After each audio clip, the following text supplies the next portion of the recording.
Bienvenue dans le podcast Français pour curieux. Je m'appelle Sandra, je suis professeure de français langue étrangère et je vous emmène à la découverte de curiosités du monde qui nous entoure, tout en vous permettant d'améliorer votre français. Alors, prêt et prête pour ce voyage culturel et linguistique? Bonjour à toutes et à tous et bienvenue dans ce nouvel épisode de Français pour curieux. Aujourd'hui, nous allons parler d'une femme dont le nom est peut-être peu connu, mais dont le courage a littéralement contribué à changer la loi d'un pays. Cette femme, c'est Francaviola. Nous sommes en Italie, dans les années 1960, en Sicile. Et l'histoire que nous allons raconter parle d'honneur, de honte, de justice et d'une jeune fille de 17 ans qui a dit non quand tout le monde lui demandait de dire oui. Avant de commencer, je vous rappelle que si le podcast vous plaît, vous pouvez m'offrir un petit café. Le lien est en description.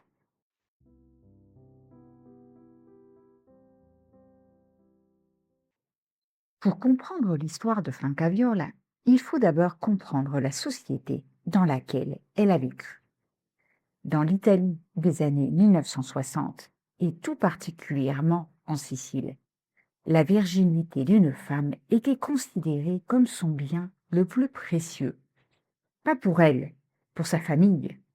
Une jeune femme qui perdait sa virginité hors du mariage, peu importe les circonstances, y compris si elle avait été victime d'une violence, était considérée comme déshonorée.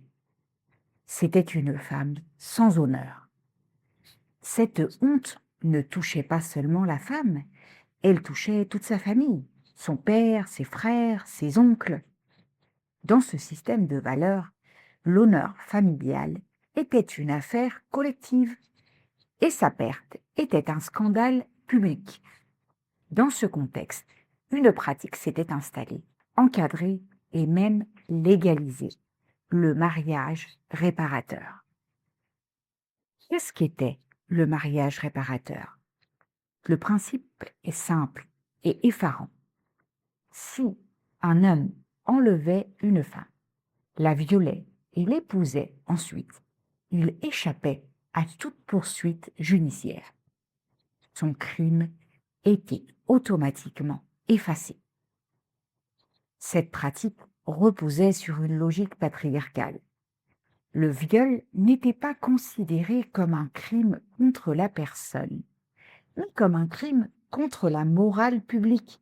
Ce n'était pas la femme qui était blessée, c'était l'honneur qui était écorché.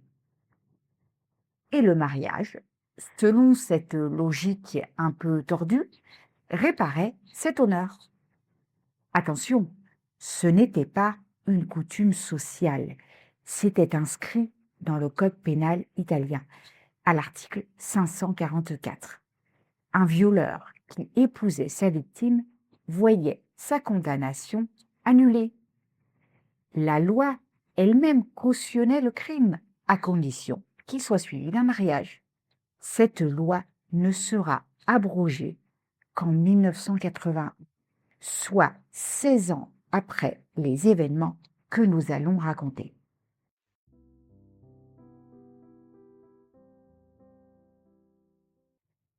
Qui est Francaviola? Elle naît le 9 janvier 1948 à Alcamo, une petite ville en province de Trapani, en Sicile. Sa famille est modeste. Son père, Bernardo, est métayer, c'est-à-dire qu'il cultive des terres qui ne lui appartiennent pas. À 15 ans, avec le consentement de ses parents, Franca se fiance à Filippo Melodia, un homme de 8 ans son aîné. Il est membre d'une famille aisée et neveu d'un mafieux local. Cela peut sembler étrange aujourd'hui, mais dans la société de l'époque, ce genre d'alliance entre familles était courant. Mais quelques mois plus tard, quand Filippo est soupçonné de vol et de lien avec la mafia. Le père de Franca rompt les fiançailles. Un acte courageux, mais aussi dangereux. Filippo Melodia n'accepte pas cette rupture. Après une période passée en Allemagne, il revient à Alcamo et commence à harceler la famille Viola. Menaces, actes de vandalisme, intimidation. Puis, dans la nuit du 26 décembre 1965, il passe à l'acte. Avec des hommes armés, il fait irruption dans la maison des Viola. Il bat la mère de Franca. Il emmène Franca de force. Son petit frère, Mariano, 8 ans, refuse de lâcher sa sœur. On le traîne aussi dans la voiture, avant de le relâcher quelques heures plus tard. Franca, elle, est détenue pendant 8 jours dans une maison de campagne. Elle est violée à plusieurs reprises. Philippe lui dit alors ce que la société entière lui dirait. Maintenant, tu n'as plus le choix. Tu vas m'épouser. Sinon, tu seras une femme déshonorée pour toujours. Le 1er janvier 1966, Filippo contacte Bernardo Viola pour organiser la pacciata, c'est-à-dire la négociation traditionnelle entre deux familles en vue d'organiser le mariage réparateur. Bernardo fait semblant d'accepter. C'est une ruse. Il prévient la police en secret. Et la rencontre sert à localiser et à arrêter Filippo Melodia. Franca est libérée. Ce qui se passe ensuite est sans précédent en Sicile. Soutenue par son père, Franca refuse publiquement le mariage réparateur. Elle porte plainte pour enlèvement et viol. Elle réclame un procès. La réaction de la petite ville est violente. La famille Viola est ostracisée, insultée. Leurs vignes et leurs granges sont brûlées. On désigne Franca comme la coupable, celle qui a brisé l'ordre naturel des choses. Mais Franca ne cède pas.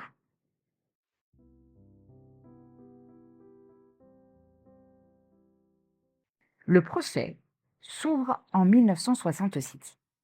La défense de Filippo Melodia tente de présenter l'enlèvement comme une fugue volontaire, comme si Franca s'était enfuie de son plein gré avec lui pour se marier secret. Une stratégie classique, destinée à effacer le crime en le déguisant en romantisme. Mais le tribunal ne se laisse pas convaincre. Filippo Melodia est reconnu coupable. Il est condamné à 11 ans de prison, peine réduite en appel à 10 ans. Le retentissement est national.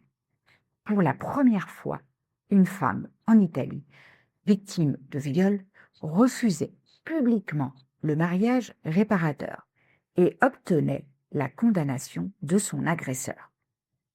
Le journal La Stampa écrit à l'époque: pour la première fois, une jeune fille a préféré être déshonorée plutôt que d'accepter la violence. Et un père, au lieu de se venger avec ses propres mains, a cru dans la force de la loi. Après le procès, Franca Viola reprend le cours de sa vie. En décembre 68, elle épouse Giuseppe Ruisi, un comptable qu'elle connaissait depuis l'enfance et qu'il avait aimé malgré les menaces et la pression sociale. Le couple a 2 fils et une fille. Il reste vivre à Alcamo. Le président de la République, Giuseppe Saragat, et le pape Paul VI expriment publiquement leur admiration pour le courage de Franca. Le pape reçoit même le couple en audience privée après le mariage. L'affaire de Franca Viola ouvre une brèche dans le mur du droit. Elle démontre que la justice peut entendre une victime, même quand les traditions lui demandent de se taire. En 1981, l'article 544 du Code pénal, celui qui permettait aux violeurs d'échapper à la prison en épousant sa victime, est finalement abrogé. Et en 1996, le viol est officiellement requalifié dans le droit italien. Il n'est plus un crime contre la morale, mais un crime contre la personne. Un changement de mot qui change tout. L'histoire de Francaviola est souvent résumée en un seul mot, courage. Et c'est vrai, mais c'est aussi une histoire contre les structures invisibles qui organisent une société. Elle nous rappelle que la loi peut être du côté de l'oppression, que la coutume peut être une prison, et qu'une seule personne, en refusant de se plier, peut forcer tout un pays à se regarder en face. Elle nous rappelle aussi que le changement est lent. Entre le refus de Franca en 1966 et l'abrogation de la loi sur le mariage réparateur, 15 ans. Entre ce refus et la requalification du viol comme crime contre la personne, 30 ans. Filippo Melodia, quant à lui, sort de prison en 1976. Il est assassiné en 1978 dans un règlement de compte mafieux. En conclusion, Francaviola n'a pas cherché à être un symbole. Elle était une jeune fille de 17 ans qui refusait d'épouser l'homme qui l'avait blessée. Mais ce refus-là, dans ce contexte-là, a changé quelque chose. Son histoire nous pose une question qui dépasse les frontières de l'Italie et des années 60. Jusqu'où une société peut-elle institutionnaliser l'injustice avant qu'un individu se lève et dise « non, pas moi ».